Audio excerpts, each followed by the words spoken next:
Alors, la France devrait échouer, Éric Zemmour, à disposer des 100 000 bornes de recharge pour voitures électriques promises pour fin 2021. Pourquoi ce retard, malgré les engagements pris par la France en faveur de l'environnement, lors des accords de Paris notamment, et comment rattraper ce retard?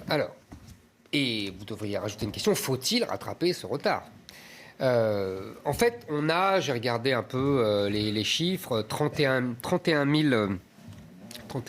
bornes pour 349 000 voitures électriques. Voilà, à peu près une borne pour 11 voitures.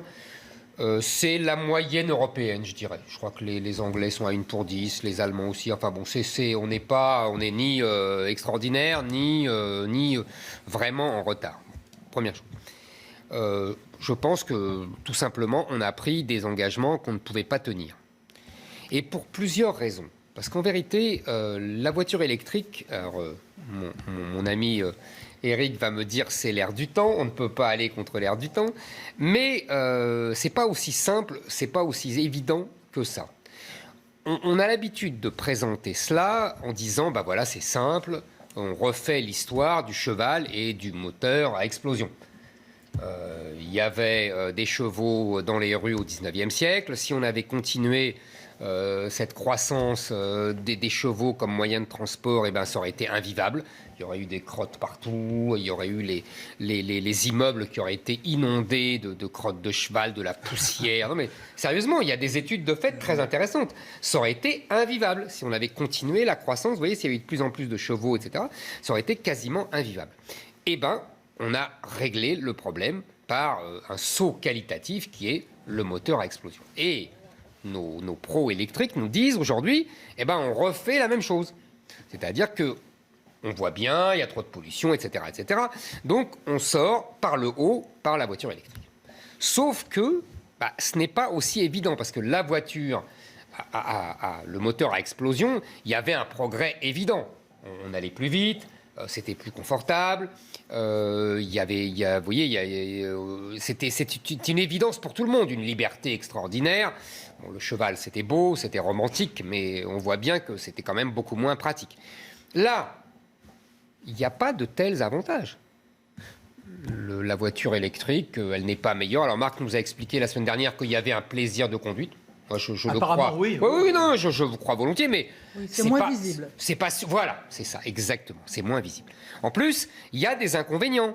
Par exemple, il y a beaucoup moins d'autonomie, même si on fait des progrès. Vous avez vu, il y a une espèce de goulet d'étranglement sur les bornes. En plus, la résistance des propriétaires de chevaux et des relais de poste n'a pas été aussi farouche que ça. Tandis que là, il va y avoir une résistance terrible des stations-service et des grandes surfaces, puisqu'on va parler des grandes surfaces, qui ont fait de la station-service leur machine à, on est d'accord, attirer le chaland. Exactement, leur prix d'appel, voilà. Donc tout ça, ça va faire de la résistance. Et puis, dernière chose, est-ce que le consommateur veut vraiment de l'électrique ? On n'en sait rien. Le consommateur, il a le droit de ne pas vouloir de l'électrique, de voir tous les défauts plutôt que les qualités, même s'il y a une campagne de publicité absolument extraordinaire et qu'on lui bourre le mou avec l'électrique. L'électrique, c'est formidable. Et que c'est subventionné. Parce que là aussi, pour l'instant, c'est tout beau, tout rose, c'est subventionné, mais l'État va finir, si vraiment la bascule se fait entre le moteur à explosion et l'électrique, évidemment, les recettes fiscales énormes prises sur l'essence, il va bien falloir les remplacer. Et qui on va taxer ? Les conducteurs d'automobiles électriques. Donc là, pour l'instant, on leur dort la pilule aux consommateurs d'électrique. Ils sont subventionnés, ils ont des primes, etc. Et ça va finir. Et vous voyez, les gens ne vont pas forcément le vouloir. Donc tout cet ensemble-là fait que c'est beaucoup plus difficile. Le changement va se faire beaucoup plus lentement, beaucoup plus difficilement qu'on ne le dit et qu'on ne le prétend. Alors, du point de vue des entreprises, qui sont les gagnants, qui sont les perdants de cette transformation ? Alors là, c'est simple. Alors là, ça devient un vrai problème pour nous, mais on va le voir après. Le grand, celui qui en profite... En fait, principe. Essayons d'établir un principe d'abord.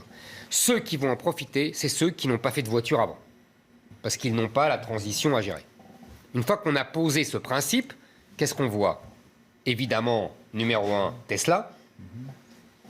Ensuite, les Chinois, Eric en avait parlé, je crois, la semaine dernière, il y a 15 jours, évidemment, puisqu'ils n'avaient pas d'industrie automobile avant, donc ils vont dérouler là-dedans idéalement. D'ailleurs, la capitalisation boursière dit bien les choses. C'est Tesla qui est largement au-dessus. Je crois qu'elle est 3 fois plus capitalisée que Toyota, qui est le constructeur automobile. C'est plus que ça, ouais. Toyota, c'est 200 milliards. Ah, moi, j'ai... Tesla, on est à 900 milliards. Eh ben, à 3 fois.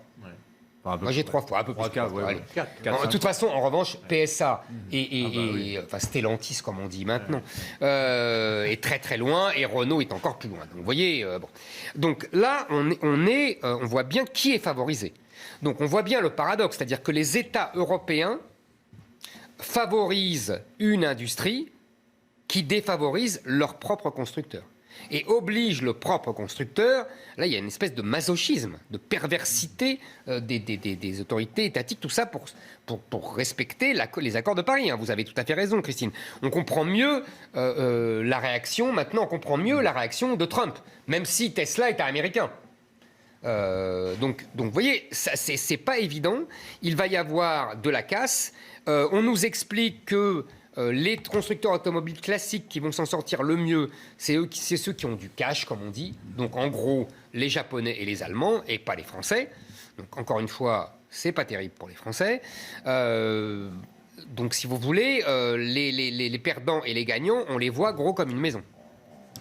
Et au point de vue national, à qui profite cette conversion électrique? Ah ben voilà. Alors, effectivement, j'ai déjà un peu commencé de répondre. Ça va être un gros problème pour les Français. En plus, nous, on cumule les contradictions. Je m'explique. On nous dit l'électrique, c'est bien pour le climat, etc. etc. Mais on ne nous dit pas, et vous vous souvenez, Marc nous l'avait dit il y a plusieurs mois, que l'électrique a des inconvénients pour la pollution. L'origine des batteries, la maintenance, tout ça, c'est pas du tout gagné. Donc l'équilibre, on est d'accord, la balance coût-avantage... Même pour les dépioter ensuite, on ne sait pas comment les recycler, etc. Voilà. Deuxièmement, alors là, sur un point économique, mais ça j'ai déjà dit, pour l'instant, même si on nous annonce la batterie franco-allemande, l'Airbus de la batterie, tout ça, c'est dans les discours. La réalité, pour l'instant, c'est qu'on importe 80% des Chinois. Donc, on tue une industrie comme le diesel, qui fabriquait en France, et au profit d'industries qui importent de Chine. Un diesel qu'il faut le signaler quand même, parce que maintenant, ça a tous les péchés d'Israël, qui s'améliorait énormément sur le plan de la protection de l'environnement, etc. Bon. J'ai aucun intérêt dans le diesel, hein. Je ne gagne pas d'argent. Mais il n'empêche que c'est un fait. Et puis, on a une autre contradiction, c'est que si on veut de l'électrique, il faut de l'électricité. Si on veut de l'électricité, il faut qu'elle soit pas trop chère, donc nucléaire. L'électricité a déjà augmenté depuis qu'on diminue la part du nucléaire au profit de l'éolien et du solaire de 40% en France. Elle a doublé en Allemagne. L'éolien et le solaire sont intermittents, on ne le dira jamais assez. Donc là, il y a de nouveau une contradiction majeure entre tous ces objectifs. Et puis enfin, là, last but not least, comme dirait notre ami Eric. On parlera du français tout à l'heure, vous êtes bienvenus là. C'est bien la last but not least. Je sais pas. L'emploi. Peugeot va fermer, là maintenant, elle a annoncé, son usine de Douvrin dans le Pas-de-Calais, qui fabriquait le moteur pour différentes usines, et va le transférer où? En Hongrie, dans une usine Opel qui est maintenant membre de Stellantis. Merci. Personne ne dit rien.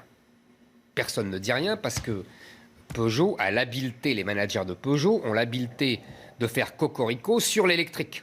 Et donc, ils sont protégés, en vérité, médiatiquement, et par l'État, et par les journalistes, par les médias, qui évidemment, bénissent sa conversion électrique. C'est assez bien joué. Et personne ne parle de ce transfert d'emploi. Pourquoi Peugeot, Stellantis, n'a-t-il pas transféré son usine de Douvrin dans le Nord, dans les usines, vous voyez, dans les régions françaises? On n'en sait rien. Enfin, on sait trop bien. C'est parce qu'évidemment, c'est moins cher en Hongrie. Pareil pour Renault. qui annonce la suppression de 4600 emplois d'ici 2023. Eric nous disait, je ne sais plus si c'est la semaine dernière ou il y a 15 jours, que les entreprises européennes s'apprêtaient à importer des usines électriques, des voitures électriques venues de Chine. Donc c'est eux-mêmes qui vont faire l'invasion chinoise. Je rappelle que les pneus, vous vous souvenez l'histoire il y a quelques mois avec l'usine qui a fermé de pneus. Pourquoi ? Parce que les Chinois ont pris 30% du marché des pneus en faisant du dumping, en cassant les prix par rapport aux pneus européens. Ils vont faire la même chose. 5 à 30% entre 2012 et 2018. Voilà. Ils vont faire la même chose sur les voitures. Puisque en plus, ils sont dans la même veine, dans un genre différent que Tesla, puisque eux non plus n'ont pas de transition, puisqu'ils n'avaient pas d'industrie automobile avant. Donc ils vont rentrer directement dans l'industrie électrique. De normes européennes. Mais ma chère, justement, les normes européennes empêchaient les Chinois de rentrer sur le marché. Avec l'électrique, on n'aura plus de normes. Et donc ils vont rentrer comme dans du beurre. Et donc on se déshabille nous-mêmes. On supprime nous-mêmes nos normes et on va laisser rentrer les Chinois. Donc toute cette histoire risque d'être une boucherie de compétitivité économique et d'une boucherie sociale pour les emplois en France. Moi, j'attends qu'on m'explique l'intérêt de tout ça avec tous les inconvénients que j'ai listés maintenant.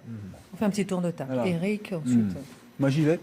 Non, alors, je suis d'accord sur l'ensemble. Hein. Simplement, peut-être que vous allez un petit peu vite. Parce que, d'abord, il y a cette fameuse usine de batterie qui se prépare, et ça demandera peut-être 10 ans pour la faire, mais la France veut jouer un rôle. Deuxièmement, c'est pas dit que tout soit électrique. Là, je pense que la messe n'est pas dite. Je suis d'accord avec vous. Il va y avoir, peut-être que vous en parlerez après. Non, mais je suis d'accord avec vous. L'électrique ne sera qu'une petite partie. Vous ne pourrez jamais faire Paris-Lyon, Paris-Nice en voiture électrique. Vous serez obligé de vous arrêter. Et vous savez, aujourd'hui, c'est pas très drôle, même quand vous avez une Tesla, de passer 2 heures ou 1 heure, parce que c'est vrai que ça dépend de la puissance des recharges, mais c'est quand même un changement de vie. Mais mon cher Eric, c'est exact, on est tout à fait d'accord. Et c'est pour ça que je dis que l'objectif de la Commission européenne repris par les États du tout électrique en 2050 est fou. Et en attendant, sur cette chimère, on va sacrifier notre industrie automobile classique. Juste un dernier point, donc je pense qu'il y aura une autre étape, c'est l'hydrogène, qui va sûrement à un moment ou à un autre se développer, qui justement permettra de faire des distances plus longues. Et puis la place des voitures françaises, vous savez, malheureusement, c'est ce que vous détestez, mais c'est la mondialisation. Et là, on ne déteste pas. Je peux faire autrement. Là, comment faire autrement ? Toujours faire autrement. Vous savez que même Ford, qui était présent à Bordeaux-Blanquefort, donc Ford vient pour une usine de voitures, préfère aller maintenant en Allemagne, donc retourner en Allemagne et donc quitte Bordeaux. Ce qui est j'allais dire, que fait le gouvernement ? Éric Zemmour, ensuite Marc Menon et ensuite... C'est une autre discussion. On a des problèmes de charge.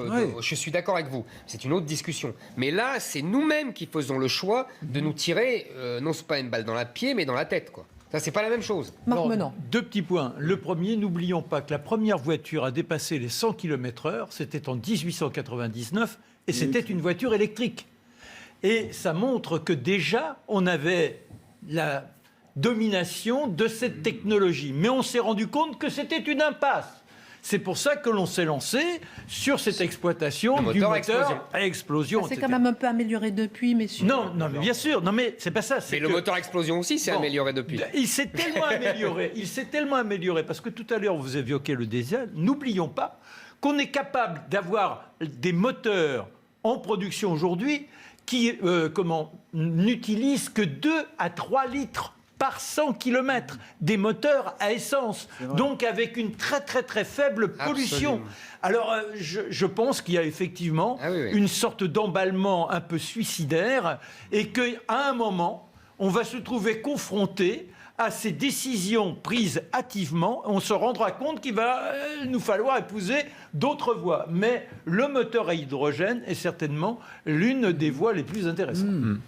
Dimitri. Mais en fait, la question que vous posez, Eric, c'est ce qui est bon pour l'environnement est-il bon toujours pour la société ? Et ça, c'est une... Et pour la France, pour l'économie. Oui, non, bien sûr. Mais la société, non, mais pour la France. Pour l'emploi, etc. Voilà. Ça, c'est une question qui est immense. Sur la question précise de la voiture électrique, alors d'ailleurs, je me suis trompé sur les capitalisations. Ouais. Toyota, 25 milliards en bourse aujourd'hui. Ouais. Tesla, 673. Et ça en valait 900 il y a 2 semaines. Ah ouais. Moi, j'ai 3 fois plus. Non. Non, mais je vous crois, mais ce n'est pas les chiffres que j'avais. Ah ouais, j'avais 3 fois plus. Mais... Enfin bon, c'est quand même... Toyota fait 200 milliards de chiffre d'affaires. Tesla vend 500 000 voitures.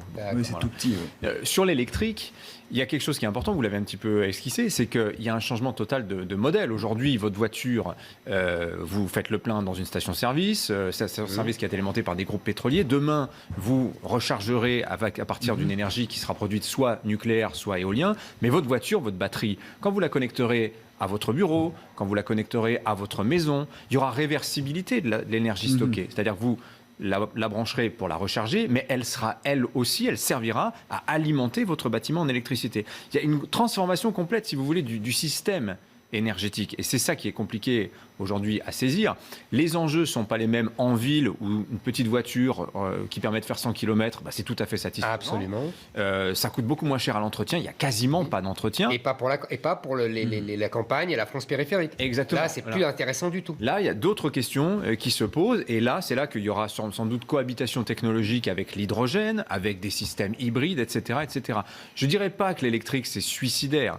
Je dirais que l'électrique, aujourd'hui, on y va parce qu'il y a cette raison supérieure qui est la préservation de l'environnement. Bien sûr qu'on se donne les moyens, on subventionne à tout va. Est-ce qu'on se donne les moyens de se protéger? C'est-à-dire, comme on parlait, comme disait Éric Zemmour, par exemple, les normes, on était protégés par le marché chinois, automobile chinois, avec ces normes européennes maintenant qui n'existent plus pour l'électrique. Est-ce que, voilà, mais par exemple, pour l'Europe, on doit avoir justement, l'Europe veut parvenir, comme prévu, si elle veut parvenir à 0 émission de CO2 en 2050, l'ensemble du parc automobile, je termine juste, Marc, doit être renouvelé, ce qui prend au moins 10 ans. Est-ce qu'on aura suffisamment, sans aller prendre de la main-d'œuvre à l'étranger, sans aller délocaliser, sans importer chez nous? Est-ce qu'on aura les moyens? C'est la question. Bien sûr, mais la transition, et c'est toute la question. Par exemple, le patron de PSA, il passe son temps à taper, enfin le patron de Stellantis maintenant, à taper sur l'Union européenne en disant mais vous êtes fous. La baisse des émissions de CO2 que vous nous imposez, avec des amendes gigantesques à la clé, ça va beaucoup trop vite. Ça va trop vite, c'est ce que dit. Voilà, on est bien d'accord. Mais je pense que la transition est nécessaire, mais c'est la question du rythme de cette transition. La transition est nécessaire. C'est quand même oublier les matières premières qu'il nous faut trouver pour avoir ces J'allais répondre ça. On ravage des régions entières. On ne peut pas dire aujourd'hui, quand on parle climat, c'est pas uniquement l'Europe. C'est global, c'est sur l'ensemble de la planète.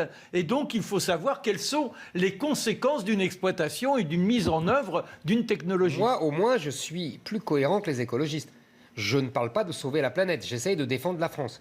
Là, on fait, c'est vraiment à la fois, et Marc a raison, on pollue par d'autres moyens, et en même temps, on déshabille l'industrie française. Oui, mais savez-vous que les terres rares, dont on dit que les Chinois ont un monopole mondial, 70% de la production de terres rares, elle est en Chine. On en a en France. Et moi, je soutiens cette idée que si on veut l'indépendance, si on veut faire les choses en proximité, des circuits courts, eh bien, rouvrons des mines, exploitons nos terres rares. Effectivement, c'est polluant, mais on sait faire aujourd'hui plus proprement qu'avant. Ça a l'air très simple comme ça, mais c'est bien plus compliqué. Non, mais vous savez, aujourd'hui, c'est la pollution, le drame. Il y a un morceau de banquise grand comme Paris qui s'est détaché de l'Arctique. Aujourd'hui, c'est ça le réchauffement climatique. Et je veux dire, je pense que ça, c'est une cause avec mon nucléaire, je règle vos deux problèmes. Ah mais moi, je suis d'accord avec le nucléaire. Là-dessus, je soutiens. Je pense qu'on est... Et pourtant, on fait le contraire. On diminue le nucléaire. Non mais on voit bien là, que rien n'est simple. Et qu'il y a un tissu d'intérêts contradictoires et d'injonctions contradictoires. Et deuxièmement, qu'il y a surtout des contradictions françaises et européennes qui nous mettent dans le mur. Les Américains et les Chinois doivent rigoler. Oui, surtout que si vous me permettez, la France est l'un des pays d'Europe qui pollue le moins face à la Chine, aux États-Unis, qui sont les premiers pollueurs. Merci, c'est pour ça que je dis qu'ils doivent rigoler. Voilà.